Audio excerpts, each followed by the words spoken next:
Hello everyone. तो आज हम इस वीडियो में जानेंगे कि हमारे इंडिया के प्रति या हमारी कंट्री के प्रति हमारे क्या कर्तव्य है, हमारी क्या ड्यूटीज़ हैं। हम ऑलरेडी पिछले वीडियोस में फंडामेंटल राइट्स कवर कर चुके हैं, आप उसे भी चेकआउट करके आ सकते हैं।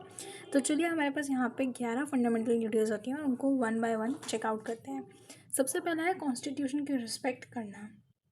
यहाँ पे हमारा कर्तव्य है कि हम कॉन्स्टिट्यूशन को, नेशनल फ्लैग को, नेशनल एंथम को ओबे करें और उसकी रिस्पेक्ट करें और उसी के हिसाब से हम चलें।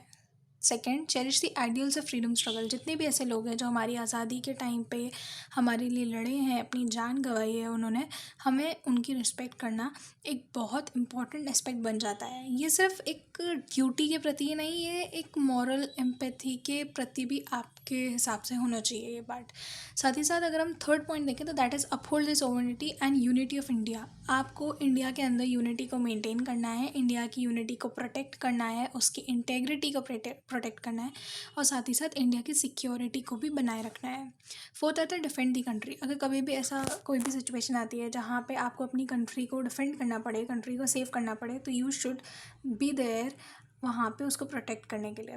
फिफ्थ पॉइंट आता है प्रमोट हार्मनी एंड ब्रदरहुड। मतलब कि इंडिया के अंदर भाईचारे की भावना यहाँ पे फैलाई रहनी चाहिए। तो अपन को पता है कि इंडिया के अंदर बहुत ज़्यादा बड़ी डाइवर्सिटी है, तो हमको उस डाइवर्सिटी को मेंटेन करते हुए भी एक कॉमन ब्रदरहुड की फीलिंग रखनी चाहिए कि नहीं, सारे लोग हमारे भाई हैं। सिक्स पॉइंट आता है रिस्पेक्ट आर रिच कल्चर। तो हम यहाँ पे हमारा जो पुराना इतिहास है, हमारा जो कल्चर है, हम यहाँ पे देखते हैं कितनी बड़ी हेरिटेज है, कितने सारे ब्यूटीफुल साइट्स हैं हमारे पास घूमने के। तो हमको उनको वैल्यू करनी चाहिए और उनको प्रिजर्व करना चाहिए। मतलब ये नहीं कि हम गए हैं और हम वहाँ पे गंदगी कर रहे हैं, तो we should look after that also. फिर है प्रोटेक्ट द इन्वायरमेंट। जो भी इंडिया का इन्वायरमेंट है और ये एक बेसिक कर्तव्य होता है। ये नहीं है कि आपको सिर्फ इंडिया में ही ये करना है, अगर आप इंडिया से बाहर भी जाते हैं so you should respect and you should protect the environment.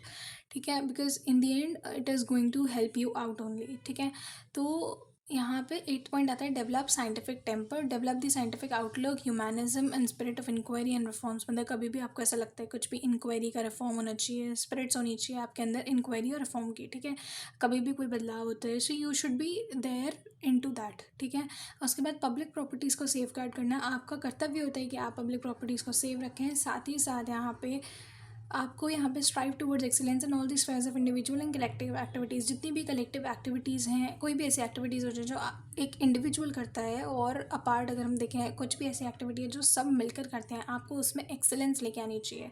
और साथ ही साथ आपकी ड्यूटीज़ हैं पेरेंट्स और गार्जियंस को लेके, आपको वो ड्यूटीज़ को फॉलो करना चाहिए। आपको अपॉर्चुनिटी ऑफ एजुकेशन को नहीं खोना चाहिए और अपने बच्चों को भी वो प्रोवाइड करवानी चाहिए।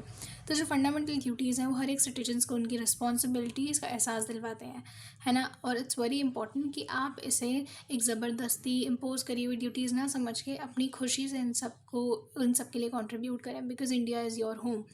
ठीक है, तो आज हमारा यहाँ पे यही टॉपिक ख़त्म होता है। आई होप आपको ये टॉपिक बहुत इंटरेस्टिंग लगा हो, और अगर लगा हो तो do share, like and comment down and also follow our channel for more such videos. Thank you so much guys.